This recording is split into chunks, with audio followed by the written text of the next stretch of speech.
All right, heavy hitter time outside our Beacon Hill studio. Cosmo Macero of O'Neill & Associates, Peter Kagis of the Boston Phoenix. We like to talk politics out here in the street, gentlemen. Let's start with the Supreme Court ruling before we get to the president. Cosmo, I start with you. The idea of the Supreme Court is there's this side and there's this side. When they rule, one side wins, one side loses. Did we get that yesterday, or do we not know who won this time? Yeah, we got somewhere in the middle. Certainly, they've ruled that key provisions of the Arizona statute violate the authority the state actually has over federal with regard to federal law. But the hot button issue of the "your papers please" provision, the stop and let me see your papers, that investigatory powers of the police was upheld.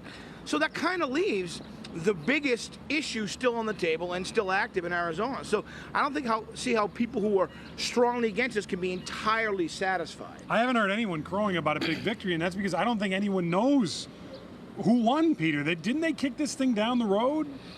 Well, the Supreme Court certainly underlined the fact that the United States Congress and the presidency has failed to come to grips with this issue of immigration, which has been, growing in intensity for 20 years. I'll tell you, I was surprised by the 8-0 vote on that portion of the bill that uphold the police power to check into your status.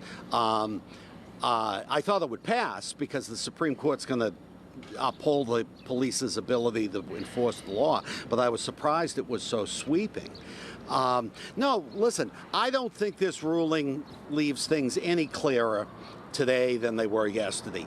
If anything, it's more muddled psychologically because we were all looking for clarity and we didn't get it. Which gets you worried about Thursday when they rule on Obamacare and whether they're going to be clear on that one or not. We'll see. One thing's for sure, we know the president doesn't think he was a big victor because when he was over at Symphony Hall, he didn't go, how about that win we had? Yeah. He didn't even bring it up.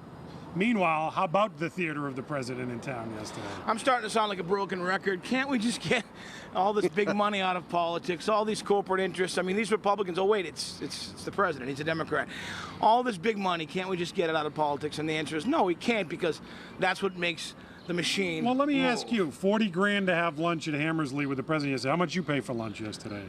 about $11.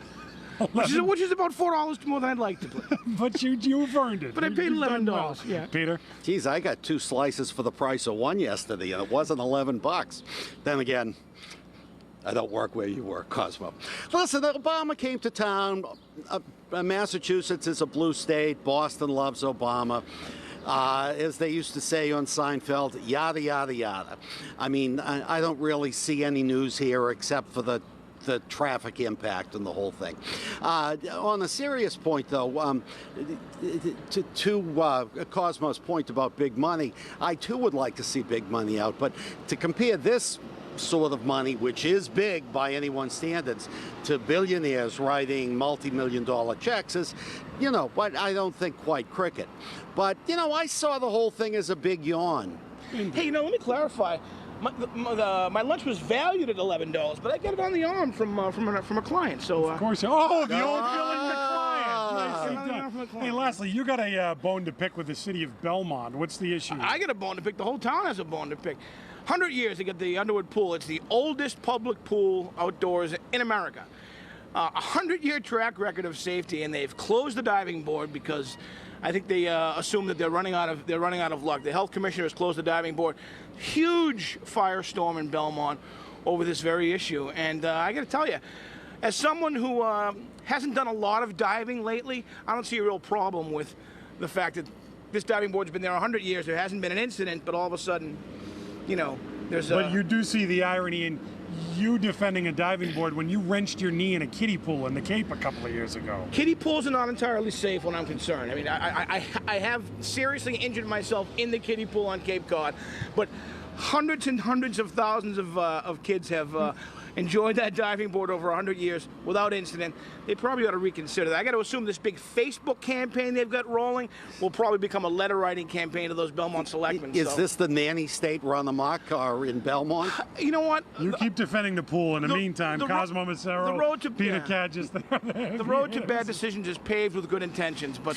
those roads in Belmont need to be repaved, I'll tell you that, with the potholes they have. The Fox 25 News at 8 starts right now.